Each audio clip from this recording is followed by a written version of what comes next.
Hello everyone. तो आज हम द इंडियन एक्सप्रेस की इम्पोर्टेंट न्यूज़ को कवर करने वाले हैं। तो चलिए शुरू करते हैं।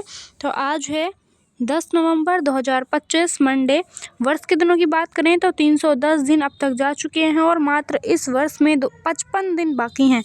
तो देखते हैं आज की जो इम्पोर्टेंट न्यूज़ रहने वाली है उसमें असम बहुविवाह निषेध विधेयक मंजूरी के बारे में देखेंगे। दूसरी जो इम्पोर्टेंट न्यूज़ रहेगी वो ताजिकिस्तान से भारत की सैन्य वापसी के बारे में, और तीसरी जो न्यूज़ रहेगी वो फुजियान चीन का उन्नत विमान वाहक पोत क्या है उसके बारे में रहेगी। तो सबसे पहले हम इस चीन वाले को ये देखेंगे, यानी कि जो चीन के नवीनतम और सबसे उन्नत विमान वाहक पोत फुजियान के से संकेत है। खबर क्या है चलिए देखते हैं। चीन के नवीनतम विमान वाहक पोत फुजियान का कमीशनिंग।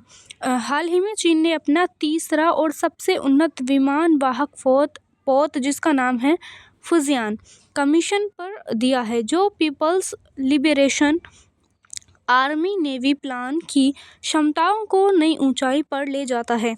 इसके अलावा ये जो घटना है न केवल चीन की नौसेना की वृद्धि को दर्शाती है, बल्कि जो इंडो पैसिफिक क्षेत्र है उसमें शक्ति संतुलन को भी प्रभावित करती है। विशेष रूप से जो ताइवान जलडमरू मध्य और दक्षिण चीन सागर के संदर्भ में। फुजियान विमान वाहक पोत की पृष्ठभूमि और तकनीकी विशेषताओं की बात करें तो फुजियान, जिसे टाइप 003 के रूप में जाना जाता है, चीन का पहला स्वदेशी रूप से डिजाइन किया गया और निर्मित विमान वाहक पोत है। यह लियोनिंग रूस से खरीदा गया 2012 में कमीशन इसको मिला था, और शेरडोंग यानी कि स्वदेशी रूप से निर्मित लेकिन कन्वेंशनल 2019 में इसको कमीशन मिला। उसके बाद प्लान का तीसरा करियर है, यानी कि जो PLAN है इसका तीसरा करियर है, जो अभी की न्यूज़ है इनकी आज की। इसका जो निर्माण है वो 2016 में जियांगनान शिपयार्ड शंघाई में शुरू हुआ और 2022 में इसको लॉन्च किया गया। मुख्य तकनीकी विशेषताओं की बात करें तो इसका विस्थापन लगभग 80,000 टन US के निमित्त क्लास के बराबर है, और इसकी लंबाई 316 मीटर। इसकी गति जो है वो 30 नॉट्स से अधिक है। इसके अलावा उन्नत प्रणोदन की बात करें तो कन्वेंशनल स्टीम टरबाइन परमाणु नहीं, लेकिन भविष्य के टाइप 004 में परमाणु संभावित है। इसके अलावा उड़ान डेक की बात करें तो इलेक्ट्रोमैग्नेटिक एयरक्राफ्ट लॉन्च सिस्टम यानी कि AMALS से लैस यह इसकी जंप शेरडोंग में से श्रेष्ठ है, जो विमानों को अधिक भार और ईंधन के साथ लॉन्च करने की अनुमति देता है। इसके अलावा EMALS को राष्ट्रपति शी जिनपिंग ने व्यक्तिगत रूप से अनुमोदित किया था। विमान की क्षमता की बात करें तो 50 से 60 विमान ले जा सकता है ये, जिसमें कि J-15 fighter jet, J-35 stealth fighter भविष्य में होगा, और AWACS और ASW हेलीकॉप्टर और ड्रोन इसके अंतर्गत शामिल है। इसके अलावा ये जो कोटोबर है यानी कि catapult assisted take off barrier arrested recovery system पर आधारित है, जो अमेरिकी करियर जैसा है, यानी कि जिस तरीके का अमेरिकी करियर है वैसा ही ये जो कोटोबार है वो उसी रणनीति पर आधारित है। इसके अलावा जो रडार और हथियार में बात करें तो एकीकृत मास्ट, जिसमें कि type 346A Asia AESA radar और HQ-10 मिसाइल सिस्टम इसके अंतर्गत शामिल है। ये जो करियर है यानी कि प्लान को ब्लू वाटर नेवी की और ले जाता है, जहां यह प्रशांत महासागर में लंबी दूरी की प्रोजेक्शन कर सके। यह सैन्य आधुनिकीकरण के अंतर्गत आता है, जहां चीन 2035 तक 6 कैरियर का लक्ष्य रखता है। इसके अलावा कमीशनिंग समारोह में प्रक्रिया और महत्व की बात करें तो 7 नवंबर 2025 को हेनाम द्वीप यानी कि दक्षिण थिएटर कमांड में एक भव्य समारोह में फुजियान को कमीशन किया गया था, यानी कि जो फुजियान है उसको कमीशन किया गया और जिसकी अध्यक्षता राष्ट्रपति शी जिनपिंग ने की। समारोह में PLN यानी कि प्लान के कमांडर डोंग जुन और अन्य वरिष्ठ अधिकारी उपस्थित थे। इससे पहले मई 2024 में 9 समुद्री परीक्षण सी ट्रायल्स पूरे किए गए, जिसमें सितंबर 2025 में ताइवान जलडमरू मध्य पार करना शामिल था। इसके अलावा अगर हम इस वाले खबर को UPSC के एंगल से देखें तो कमीशनिंग प्लान के दक्षिणी थिएटर कमांड, जो ताइवान, दक्षिणी चीन सागर और भारत सीमा को कवर करता है, के अधीन है। यह वन चाइना नीति को मजबूत करने की ओर संकेत करता है। यानी कि अगर हम इसको UPSC के पॉइंट ऑफ व्यू से देखते हैं तो ये जो रणनीति है वो वन चाइना नीति को मजबूत करने की ओर संकेत करता है। इसके अलावा भू राजनीतिक निहितार्थ के बारे में अगर हम देखें तो वैश्विक और क्षेत्रीय संदर्भ में फुजियान का कमीशनिंग चीन की महान पुनरुत्थान रणनीति का हिस्सा है जो यूएस चीन प्रतिद्वंद्विता को तेज करता है। इसके अलावा ताइवान पर इसका क्या प्रभाव पड़ेगा? फुजियान ताइवान के सामने फुजियान प्रांत के नाम पर है जो एंटी-सेपरेशन संकेत है। यह ताइवान जलडमरू मध्य में नाकाबंदी या आक्रमण की क्षमता बढ़ाता है।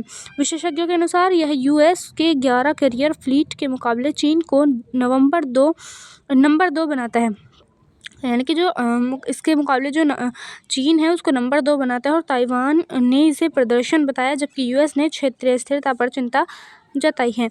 इसके अलावा दक्षिण चीन सागर एससीएस और इंडो पैसिफिक में ईमाल्स से लैस कैरियर्स एससीएस में द्वीप निर्माण और दावों जिसमें कि नो डैश लाइन को मजबूत करेगा और यह एशियान देशों जिसमें कि वियतनाम आता है, फिलीपींस आते हैं, उनके लिए खतरा है। यूएस और सहयोगी की बात करें तो चीन अब यूएस के फोर्ड क्लास जैसी तकनीक हासिल कर चुका है जो A2AD anti axis area Daniel रणनीति को चुनौती देता है और क्वाड जिसमें कि यूएस, भारत, जापान, ऑस्ट्रेलिया और ओकुस को मजबूत करने पर यह आधारित है। इसके अलावा भारत के लिए निहितार्थ क्या होगा, यानी कि इसकी सुरक्षा चुनौतियां क्या रहेंगी और रणनीतिक प्रतिक्रिया इसमें क्या रहने वाली है।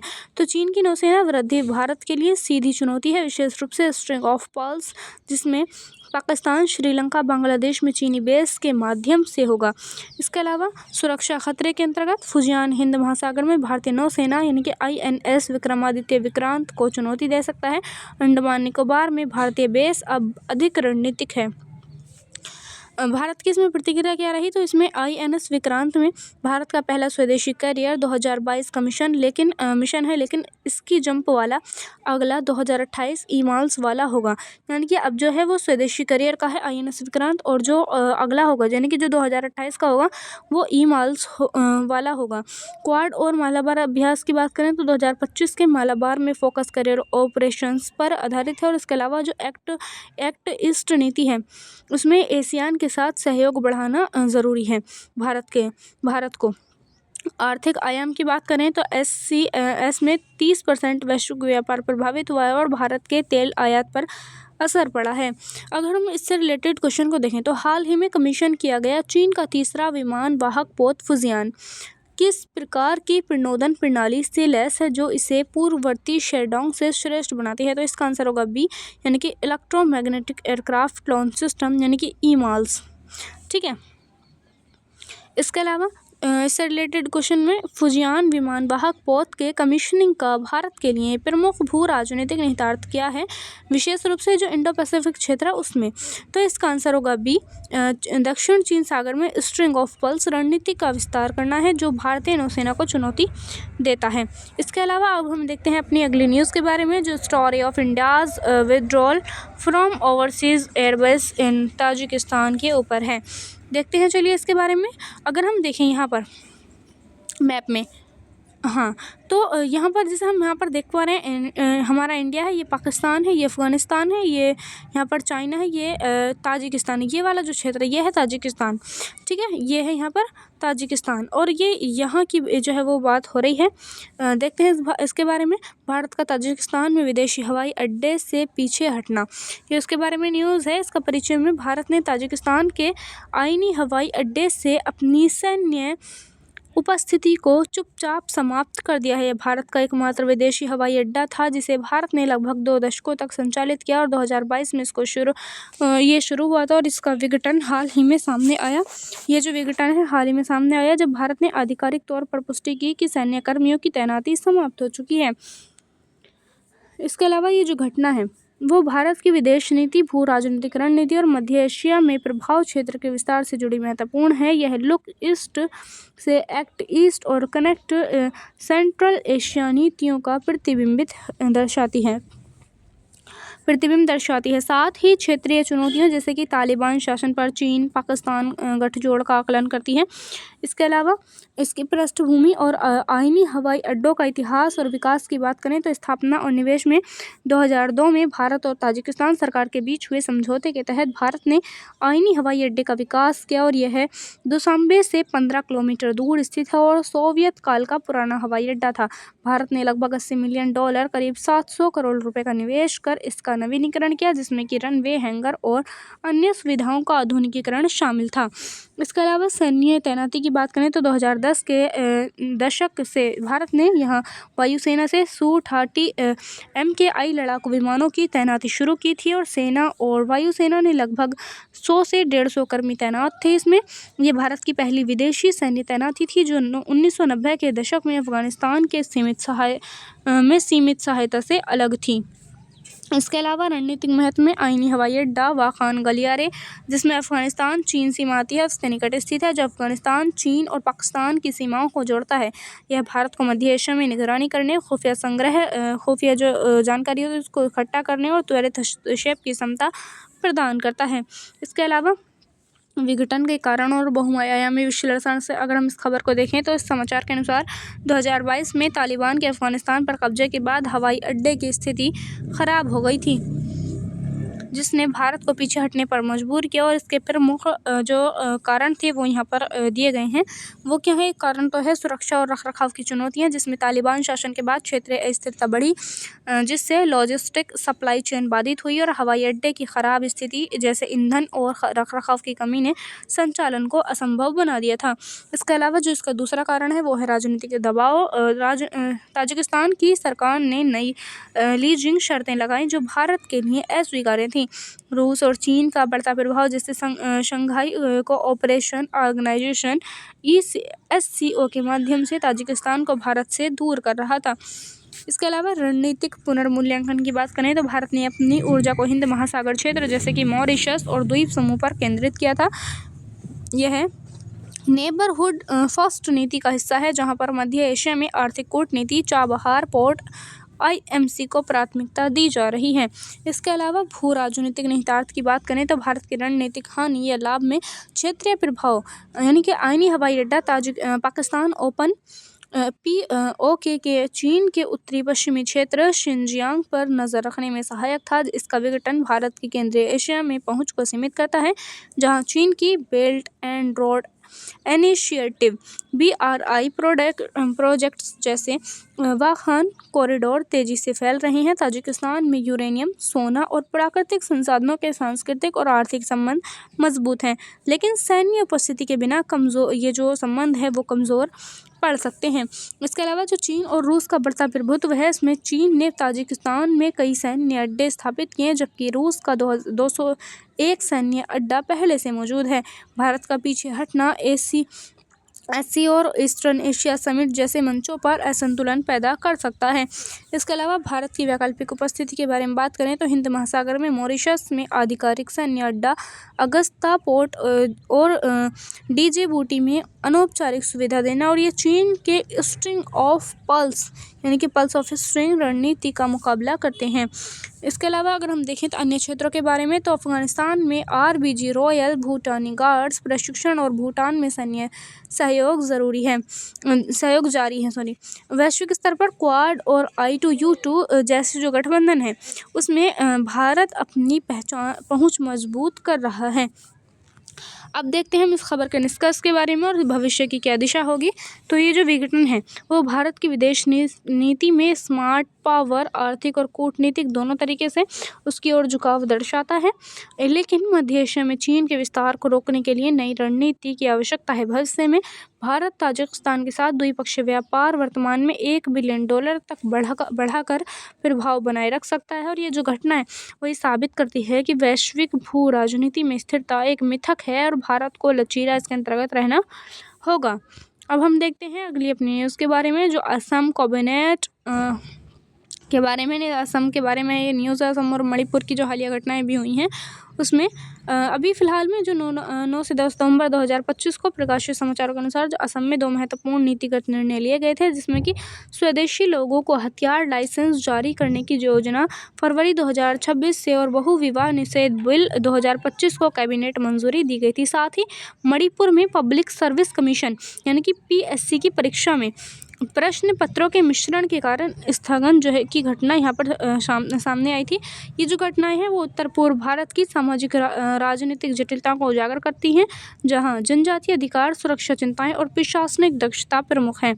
इसके अलावा असम में स्वदेशी लोगों को हथियार लाइसेंस देना और सुरक्षा और जनजातीय सशक्तिकरण का उपकरण यहाँ पर दिखाई देता है, जिसमें अगर हम पृष्ठभूमि और विकास की बात करें तो असम के मुख्यमंत्री हिमंता बिस्वा शर्मा ने 9 नवंबर 2025 को घोषणा की कि फरवरी 2026 से राज्य सरकार असुरक्षित और दूरस्थ क्षेत्रों में रहने वाले स्वदेशी इंडिजिनस लोगों का हथियार लाइसेंस जारी करेगी। यह पहला बैच चयनित आवेदकों को दिया जाएगा, जहां सभी इच्छुकों को लाइसेंस नहीं मिलेगा।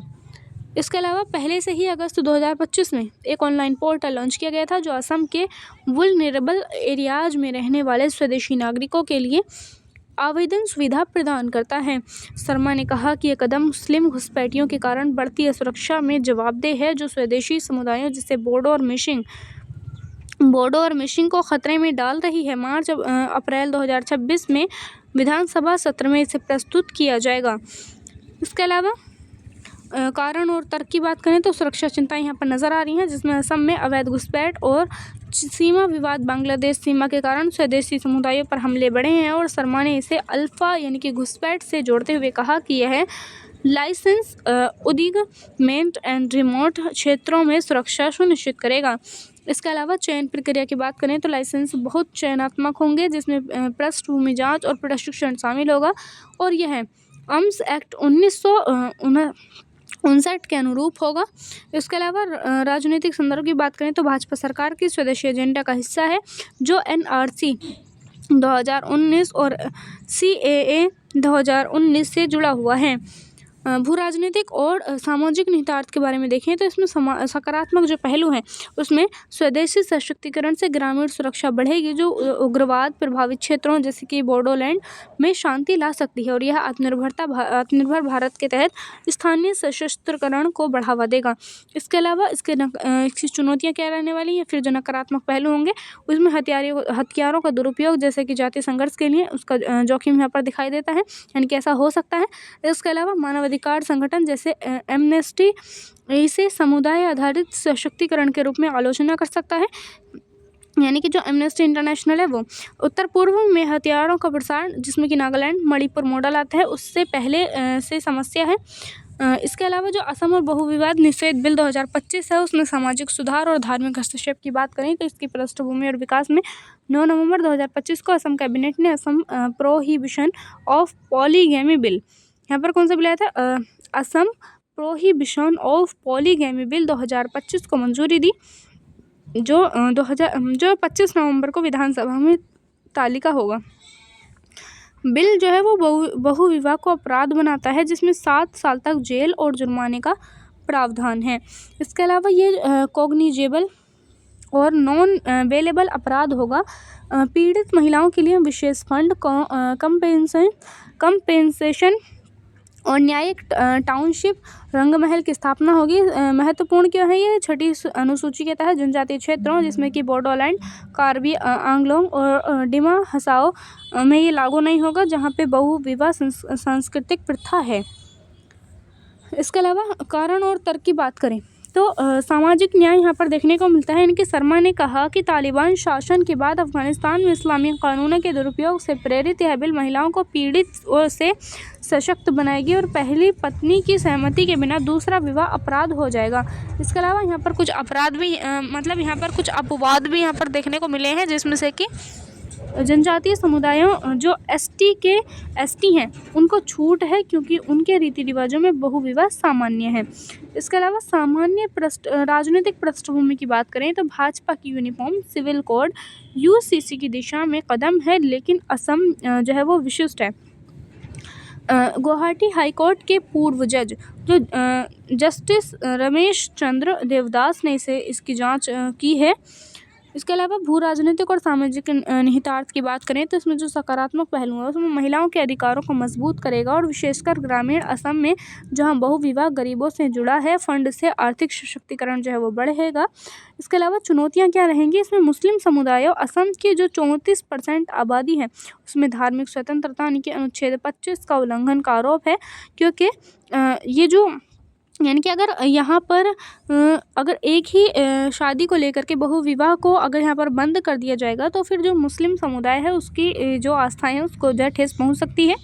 यानी कि क्योंकि वहाँ पर 34% आबादी मुस्लिम रहती है और ये अगर ऐसा होता है तो फिर अनुच्छेद 25 का उल्लंघन माना जाएगा।